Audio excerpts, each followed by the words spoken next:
You'll find tonight very practical, and yet I assure you, very, very spiritual.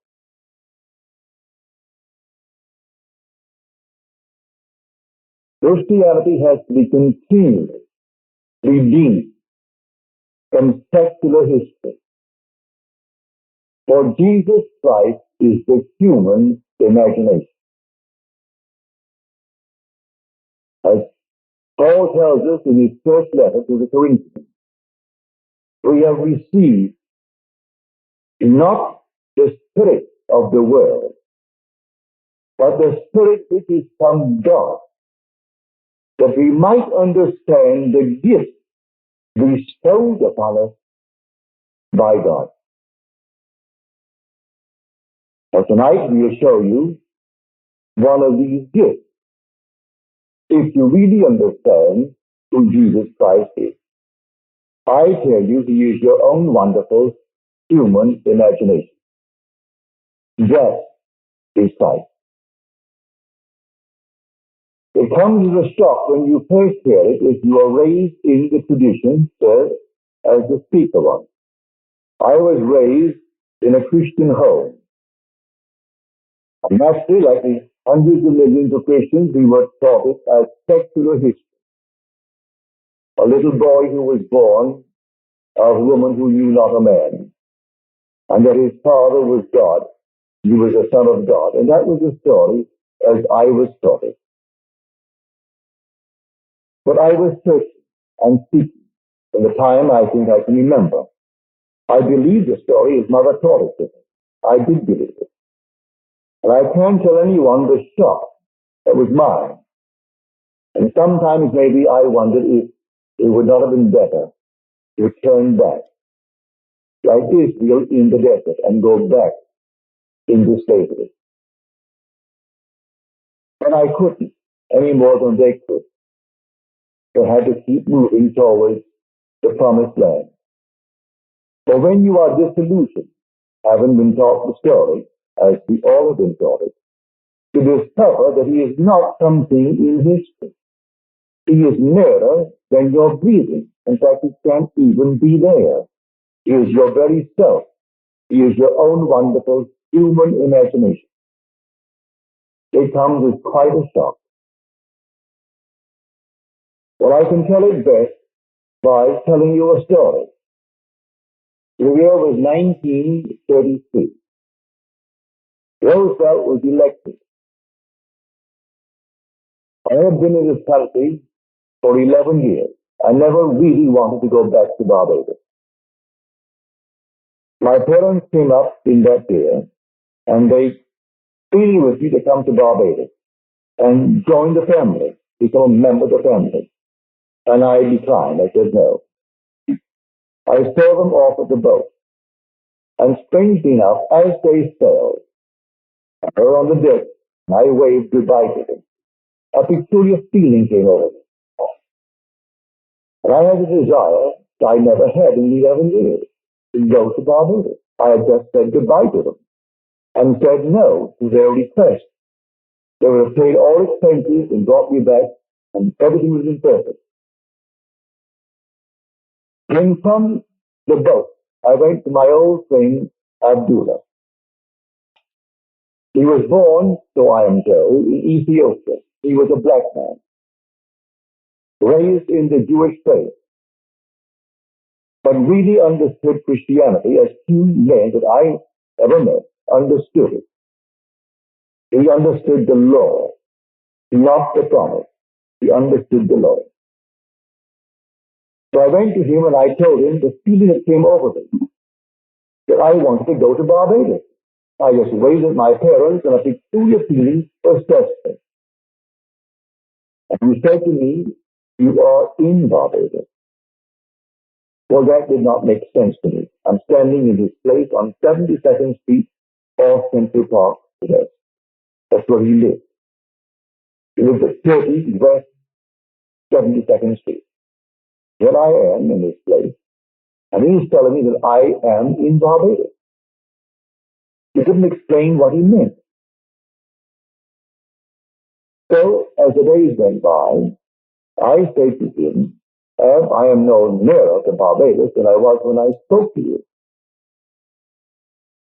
And he said to me, if you are in Barbados, you cannot discuss the means of getting to Barbados. You must actually live in Barbados, in your imagination, as though you were there, just as if, and view the world from Barbados. If you sleep in Barbados and view the world from Barbados, the means will appear and you will go to Barbados. But as far as I am concerned, you are already in Barbados because you desire it. That intrinsically, all you have to do is simply to enter it. And you enter it now in New York City, even though that's 2,000 miles across water, and you aren't going to walk across water, but you enter Barbados and view the world from it. If you see the world from Barbados, then you have to be in Barbados. He did not explain to me then, but I learned later, that man being all imagination, man is wherever he is in imagination. And imagination is the God in man. That is the eternal body of the Lord Jesus Christ. And all things are possible to him.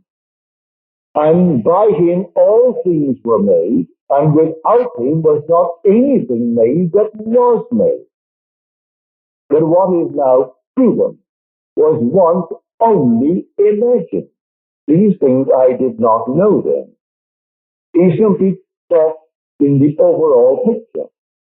But I did my best, and I stepped mentally in Barbados, in my mother's home. I looked at the world and saw it from Barbados. I saw New York City 2,000 miles to the north of me, the northwest. For we are at a certain latitude, 13 north, New York is 42 north. We are the 59th longitude, New York is the 74th. So I thought northwest, as I could imagine it. I heard the tropical noises. We call this land tropical. It really isn't tropical in the really true sense of the word. When you go into the tropics, it's something entirely different. I was born in the tropics, almost on the equator. It's an entirely different odor. Sunsets go like this. You look at the sun, and the sun disappears suddenly. A ball of red light becomes green. You're looking at the sun, and suddenly, in a matter of a split second, you're seeing a green sun. You're seeing the complement of red. Because we have no highlights in Barbados. The sun goes down rapidly from a red ball to a green ball, and you're seeing a green ball. So the whole atmosphere differs. Well, I put myself into that and felt that my mother and father were in their room, and that my brothers, those who were not yet married, were in the house, a huge, big, old home of ours. And there I slept. This was now late October. When it came to the end of November, I said to Ab, I am no nearer Barbados. He said, you are in Barbados. Then he turned his back on me, walked towards his bedroom, and slammed the door, which was not an invitation to follow him. If you understood that, he was teaching me a lesson, the lesson of faith. If I am actually sleeping in Barbados, no power in the world would interfere with my journey to Barbados. This is now late November. The last ship out of New York City, sailing for Barbados, was the 6th of December. I wanted to get there by Christmas. And so I could not raise the question anymore. But on the morning of the 4th or the 3rd of December, I got a letter from my brother Victor. I did not ask him or any member of my family to bring me to Barbados. He wrote a letter and he justified the content in this manner. He said, we are, a large family, 9 brothers and a sister. We have never been united around our Christmas table At Christmas, we were a family. For there was an interval between my sister Daphne and the last two boys of 8 years. By that time, my oldest brother had left for Demerara in British Guiana. And by then, when he came back, my brother Lawrence went off to McGill to study medicine. And we were always moving around. But this time, everyone was present but yours truly. And so I'm enclosing a small little draft, $50, but in 1933, when there were 17.5 million unemployed, and we didn't have 204 million citizens, we only had 120 odd million. It was an enormous thing. If you're not old enough to know it, I tell you, it was really a horror.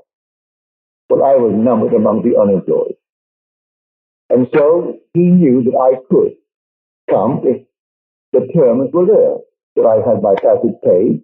So he enclosed a $50 draft to buy a suit. Well, you could buy a suit in those days for $12, $10. You could buy a pair of shoes, McCann shoes, for $3. And so I went down to the steamship company because in the letter he said I'd notified the company to issue a ticket.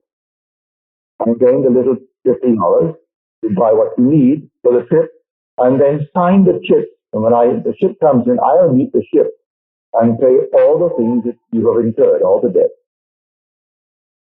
So I went down to the ship. They said to me, I'm sorry, Mr. Goddard, but we do not have a first-class passage for you. We can't accommodate you third class. You have the first-class accommodation for meals, and you can have all the other areas of the first class. But for sleeping, you have to go to the third class.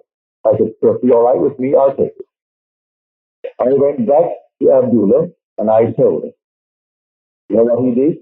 And I said, I am going third class to Barbados, but I have the accommodation with the first for the daylight hours. He said, who told you you're going third class? You are already in Barbados, and you went first class. Again, closed the door on me. I went down to the ship the morning it sailed on the 6th of December, and the ticket agent said to me, Mr. Goddard, I have good news for you. We have a cancellation. And now you can go first class, but you'll share it with two others, the three in the cabin. Perfectly all right with me. And so I went down third class. Abdullah said to me, you know, Neville, when you return from Barbados, you will have died. He never explained a statement of that nature. You will have died. I'm coming back from Barbados, but I will have died. He spoke in these cryptic manner. Well, I did. I went down to Barbados. I was a strict vegetarian. I had not eaten one piece of meat or fish or fowl in 7 years. No smoking, no alcohol, no sex. Disillusioned in my first marriage, and the whole thing was simply, I became a celibate. I came back from Barbados, and in Barbados I was the same being that I was when I arrived, to the annoyance of my family. For they made all their money in groceries, selling meat, fish, alcohol, everything. And I am enjoying a trip based upon their efforts, and here I am not taking what they're offering. On my way north, I did everything I had not done in 7 years. It was right. I died. That state of consciousness died. That's what died. Neville is the immortal being. That is, the inner man is immortal. I was locked in a state. The state I departed from, so as far as I am concerned, I died to that state. You see, life is nothing more than a hunger. This whole vast world is a hunger. And there are unnumbered states of consciousness from which you and I can view the world to satisfy their hunger. So we get out of one state into the other state, and we do it in the same way I went to Barbados. Sleeping physically in New York City, in my imagination, I slept in Barbados. And my brother was moved to send me a ticket and justified it by telling me the story of the family who had never been together at Christmas to make it easy for me to say yes. for I did not request it. I did not ask it. He simply wrote the letter and enclosed a little draft and told me to go and get my ticket. So I was there for 3 months and I came back, and then I tell you, to discover the creative power of the world was my own imagination was an awful stuff. It was easier in the past to believe in an external Christ. Much easier to believe in an external God to whom I could pray. And then if he didn't answer, would say, well, all right, so he doesn't want me to have it. And I could justify failure. But saying I had no escape, and that is a very difficult thing. I couldn't turn to the left or the right and praise or blame anyone, for I found the cause of the phenomena of life. And that cause was my own wonderful human imagination. And that is what Scripture calls God and calls Jesus Christ. When I would read it differently, and I would go to the pictures of it, I recall that I took in to see a certain picture. And he said, Neville, tell me, did you get anything out of it? And I began to interpret it for it. It was the Count of Monte Cristo. He said, interpret it for me. And when I did, he was so excited and so thrilled that I had learned the lesson. Everything is teaching us the same lesson in this world. There is nothing but God in the world. So here, I one day took up the chapter of John, the 14th chapter of John. And I interpreted this for him because he would have me rise, and not more than say a dozen or 20 of us came to the meeting. He taught Hebrew. That's where I learned my Hebrew. And when I took the 14th of John and began to explain it in this manner, so again, the excitement that came over it. Let not your heart be troubled. You believe in God. Believe also in me. In my Father's house are many men. If it were not so, would I have told you? If I go to prepare a place for you, and when I go and prepare a place for you, I will come again and receive you unto myself, that where I am, there you shall be also. And I explained it to him in the lines of what I just told you about my picture Barbados. I prepared a place for this outer man that could do nothing but be anchored by his senses. When I was living in a basement on 75th Street, and my senses dictated the fact that I had no money, but none, and unemployed. I couldn't possibly get to the Bronx without borrowing the nickel, and yet I want to go to Barbados. The inner man is my imagination, and that is the Lord Jesus Christ, and all things are possible to him, if I can believe him. So now I go and prepare a place for you, Neville, the outer Neville. And so I stepped to Barbados. And I saw the world as I would have to see it were I in Barbados. And in a short 6 weeks, the means came, and I made the most heavenly trip to Barbados. 3 months in Barbados, and a lovely trip back, bringing back adequate sums to tide me over for a while. All a gift of my family, which I did not solicit. So I then discovered who the Christ of Scripture was. He was my own wonderful human imagination. But by tradition, I faltered along the way and went back to the traditional concept and the belief in my senses and the belief in the evidence of my senses of what they dictated, until finally you break through from the traditional God to the God of experience. I experienced God on that day. Because who did it? I did it all in my imagination. And it came to pass. And if by him all things were made, and without him there is nothing made that is made. And I know exactly what I did was that I found him. I found him of whom Moses and the law and the prophets wrote. But I found him, and I so called him Neville. I didn't call him by another name, The Bible calls him Jesus Christ, which means God the Savior. But I found the Savior, and he was my own wonderful human imagination. And that was an awful shock, because here is a normal man with all the weaknesses of the world, all the limitations of the flesh, things that I had done of which I was not proud, and possibly felt capable of doing. And yet that was God. So your own wonderful human imagination, I know from experience, is God. That's the Christ of Scripture. Now, imagination plus faith is the stuff out of which we fashion our world. We are told that without faith it is impossible to please Him. Read that in the 11th chapter, the 6th verse of the Epistle to the Hebrews. Without faith it is impossible to please Him. Now what is faith? It's described in that same 11th chapter. But let me give you another definition. Faith is the subjective appropriation of the objective hope. I hope to go to Barbados. I subjectively appropriated it. Physically, I was in New York City on 75th Street.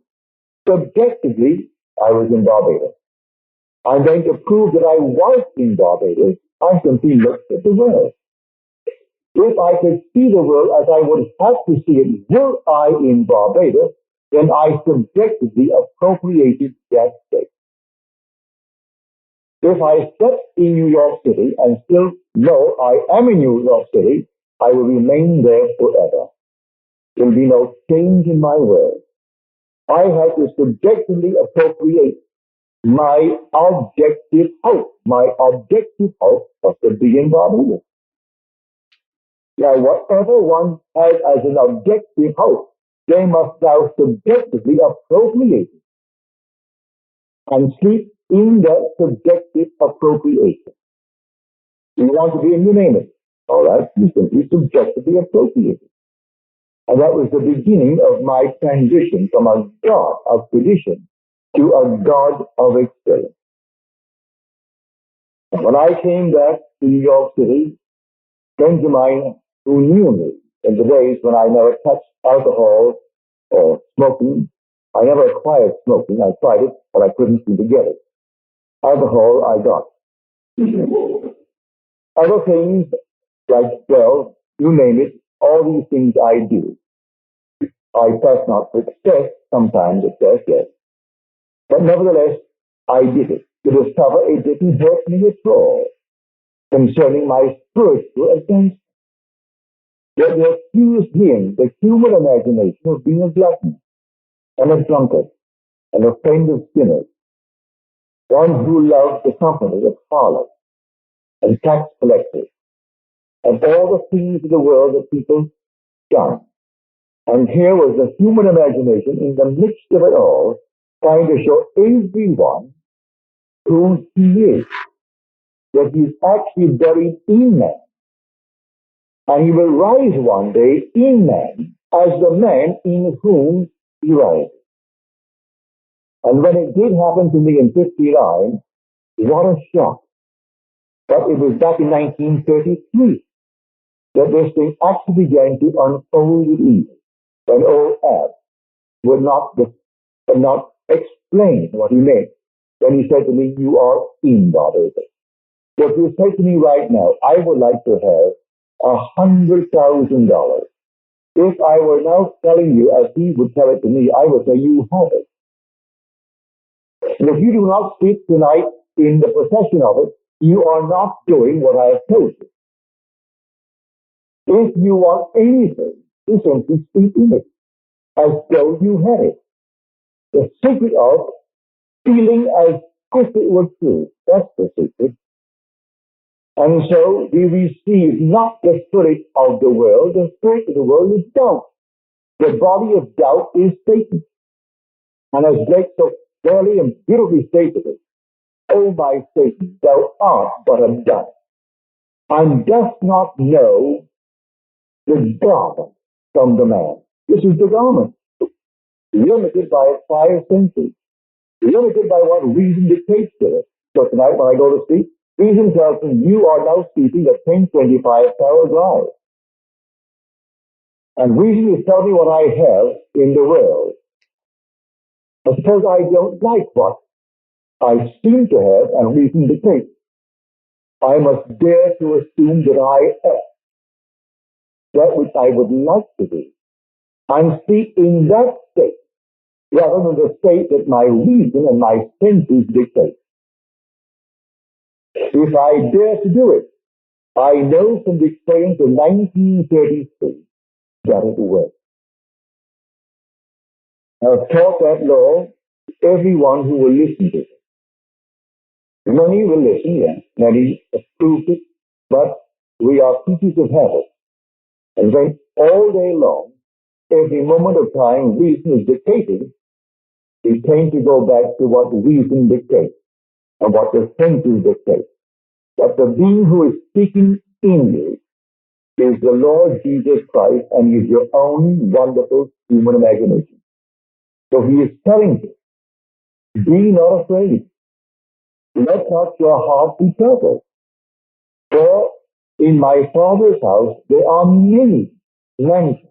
Mansions means states of consciousness. And these are all for the purpose of satisfying the hunger of a man. I hungered for Barbados. It was a state to satisfy that hunger. The day will come, there will be a hunger that not a thing in this world can satisfy but an experience of God. That's the state of consciousness. There is a hunger for money that nothing can satisfy but money. There is a hunger for fame and nothing but fame. Trivial as it is, now a thing will satisfy it, but fame, as you understand fame. So these are all states. So you enter into the state of the hunger and view the world from it and satisfy your hunger. For if you are now known as you want to be known, then the hunger to be known is satisfied.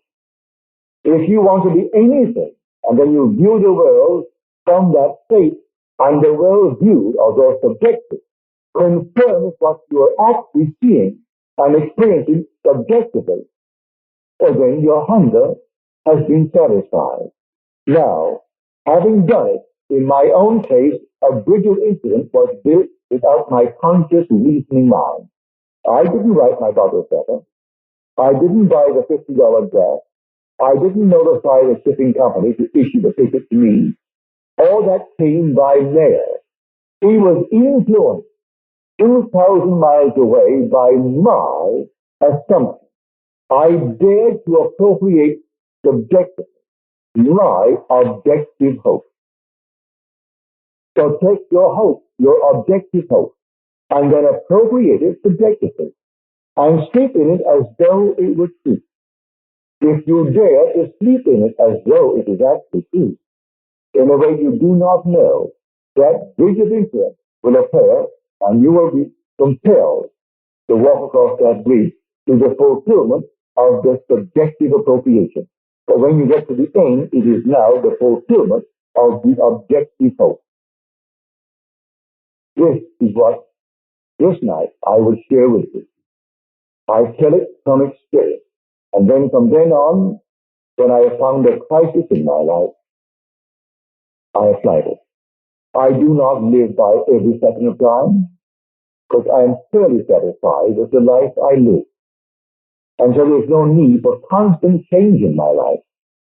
But there are moments in the lives of all of us where we reach a crisis.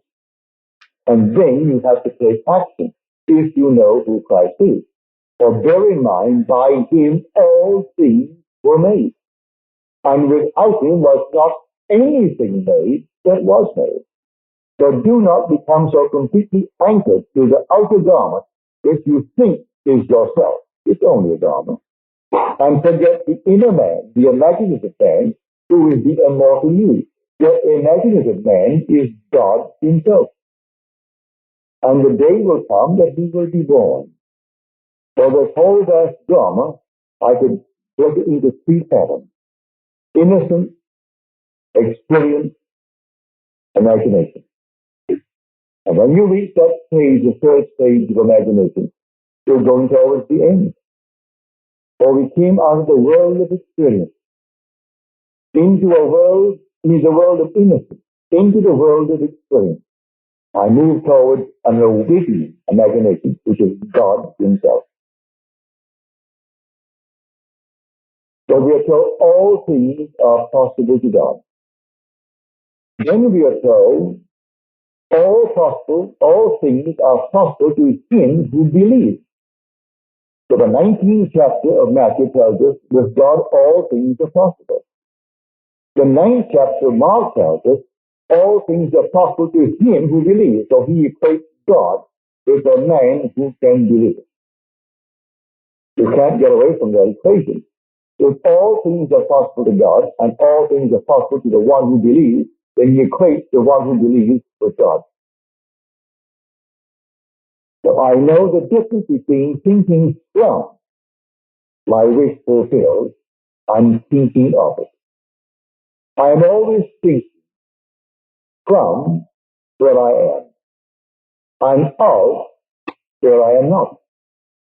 Right now I am thinking from this room and of my home where my wife is now. But this room is more real now than where she is because I am thinking from there and I'm thinking of her. The secret is thinking from. When you enter into a state and think from it, you give it all the tones of reality. You give it all the sensory busyness that you can muster. And then when you open your eyes and you break the spell, you think, no, what have I done? That was all imagination, the world would say. That's all it leads to. Or imagination is God. You set in motion of reality. And you do not have now to devise the means which will be employed to move you from where you are physically to where you are in imagination. So listen to the word carefully. And now I go to prepare a place for you. And when I go and prepare a place for you, I will come again and take you to myself. That where I am, there you shall be also. He is speaking to this garment. This garment can't go. You put it on a chair, put it on a bed, put it on the floor. But he, the inner man, can be any place in this world. I'm viewing the world from where it is in imagination, which is reality. He returns to the garment that he left behind, and he takes it to himself. So I will return, having gone and prepared the place, I will return and take you to myself. That where I am, where? In consciousness, in my imagination, which is the only reality, there ye shall be also. So I went into Barbados in my imagination, and that was Christ. But I left the little garment that I wore on 75th Street in New York City. Then I returned the next morning and took it up. All right. 6 weeks passed by, and seemingly nothing happened. But it came with sudden shocking. Out of the nowhere, the letter under my door. Because in those days, what on earth would you be getting up early when there were 17 odd million unemployed, and I was a dancer. Who wanted a dancer? When they couldn't eat, how could they pay to go to see a dancer? If I could find a job in a restaurant dancing for nothing but just for the food, I would take it. People who are not my age have no idea of the depression of those days. We speak of a recession today. There were 6 million unemployed. There's 204 million in our country. There were 17 odd million, and that was not quite the true figure.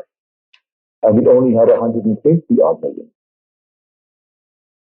If you know New York City, there's a place called Gimbels. And Gimbels moves all the way through to Penn Station.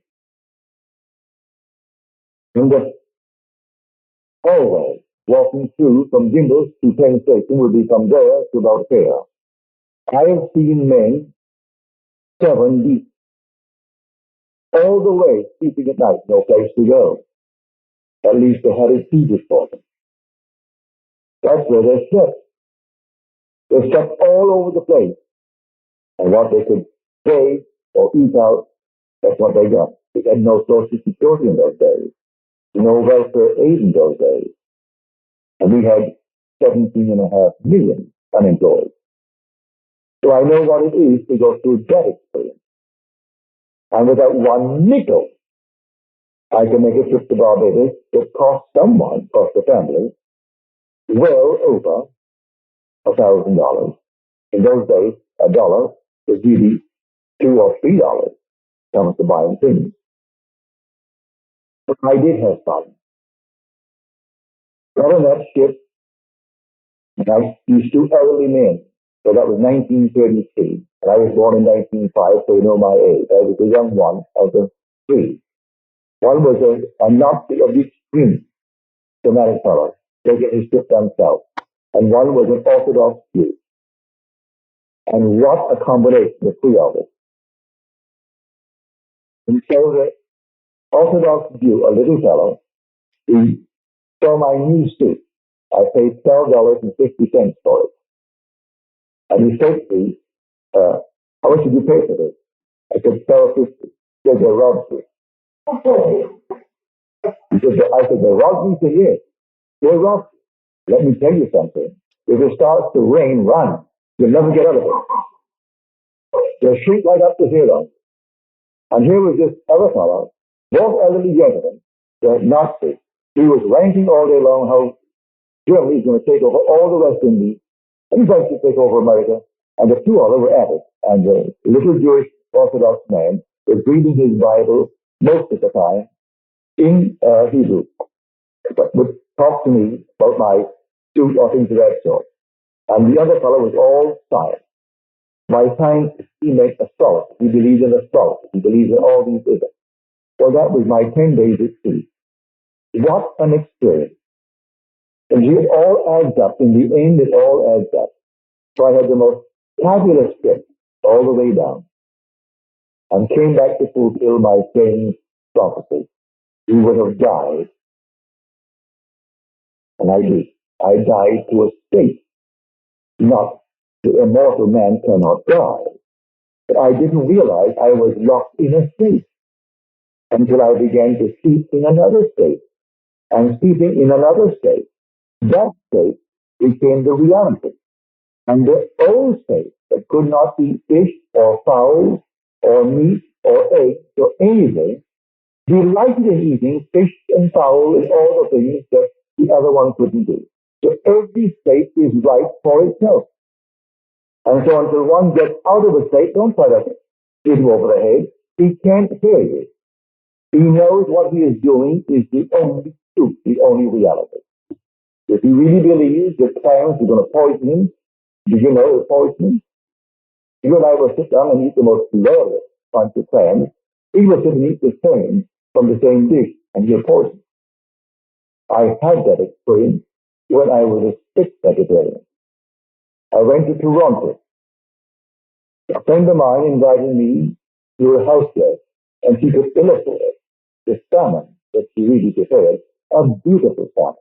But I was not eating fish or meat or fowl or anything in those days. But as a guest, I was trained never to offend the host. And so I forced myself to eat what was put before me. It was the first time I broke my fast in these many years. Do you know there were 7 of us at the table? My host and hostess, my dancing partner and her mother, and then 2 sons. There were front of us around. I was the only one with ptomaine poison. I came down, I was poisoned and poisoned beyond measure that night. And everyone ate the same fish. But I was eating against the grain of my own being. I knew I was doing wrong by my own, at the moment, moral, ethical code. And I was poisoned. And they all survived. Well, the body survived too. But I mean, I was really sick. So the most marvelous thing in the world will poison if you think that it is wrong in what you do. So where is it? All in your own wonderful human imagination. That is God. And we ate of the tree of knowledge of good and evil and came down in the world of experience. And there are only two things in the entire 66 books of Scripture that displeases God. You can read from beginning to end, and you will not find more than two that truly displeases God. And one is lack of faith in I am He. And the other is eating of the knowledge of the tree of good and evil. So we all have eaten of the tree of knowledge of good and evil. I know I have. But the whole vast world runs and turns away from that belief that I am He. So the lack of faith in I am He and eating of the tree of knowledge of good and evil are the two things that displeases God, as mentioned in Scripture. I can't find the third one. I find no third, only these two. So be still and know that I am God. We are told, unless you believe that I am He, you will die in your sin. So the I am in you is your own wonderful human imagination. And you can put it any place in the world. You need not be anchored to where your senses tell you that you are. Now let me speak tenderly to a lady who is there. She wants to sell a home. You can't sell the home if night after night you sleep in that home. You have to sleep elsewhere. Mentally, I do not mean physically. Physically, I slept in a basement on 75th Street in New York City. But in my imagination, I slept in my mother's home in Barbados. And within 6 weeks, I was in my mother's home in Barbados. And then I had not a nickel towards the venture, which cost well in excess of $1,000. And it all made available as a gift. It was not a loan. It was a gift.